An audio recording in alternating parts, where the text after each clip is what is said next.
Success അക്കാദമിയുടെ YouTube ചാനലിലേക്ക് എല്ലാവർക്കും സ്വാഗതം. നമുക്കറിയാം, നമുക്ക് എപ്പോഴും സുപരിചിതമായിട്ടുള്ള ഒരു ഇംഗ്ലീഷിലെ ഒരു വേർഡാണ് സിൻസ് ആൻഡ് ഫോർ, അല്ലേ?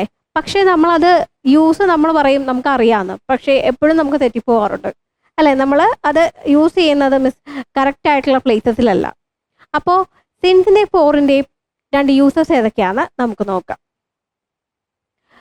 Use since for A specific starting point. ഒരു സ്പെസിഫിക് ആയിട്ടുള്ള സ്റ്റാർട്ടിംഗ് പോയിന്റ് പറയാനായിട്ടാണ് നമ്മൾ സിൻസ് യൂസ് ചെയ്യുന്നത്. For example, I have lived here since 2010. 2010 മുതൽ ഞാനിവിടെ ജീവിക്കുന്നു. അല്ലെങ്കിൽ she has been working since Monday. അവൾ തിങ്കളാഴ്ച മുതൽ ജോലി ചെയ്യുകയാണ്. ഒരു സ്പെസിഫിക് ആയിട്ടുള്ള സ്റ്റാർട്ടിംഗ് പോയിന്റ് ആണ് പറയുന്നത്, അല്ലേ? അതിനാണ് നമ്മൾ സിൻസ് യൂസ് ചെയ്യുന്നത്. ഇനി ഫോർ എന്തിനാണ് യൂസ് ചെയ്യുന്നത്? ഒരു പീരീഡ് ഓഫ് ടൈം പറയാൻ വേണ്ടിയിട്ടാണ് നമ്മൾ ഫോർ യൂസ് ചെയ്യുന്നത്. For example, I have lived here for 14 years. 14 വർഷമായിട്ട് ഞാനിവിടെ, അല്ലെങ്കിൽ 14 വർഷം ഞാനിവിടെ ജീവിച്ചിരുന്നു. She has been working for 3 years. 3 വർഷമായിട്ട് അവൾ ജോലി ചെയ്യുകയാണ്. അപ്പോൾ ഒരു സ്പെസിഫിക് ആയിട്ടുള്ള ഒരു പീരീഡ് ഓഫ് ടൈമാണല്ലോ ഈ 14 years അല്ലെങ്കിൽ 3 years എന്ന് പറയുന്നത്. അപ്പോൾ ആ ഒരു പീരീഡ് ഓഫ് ടൈം പറയാനാണ് നമ്മളിവിടെ ഫോർ യൂസ് ചെയ്യുന്നത്.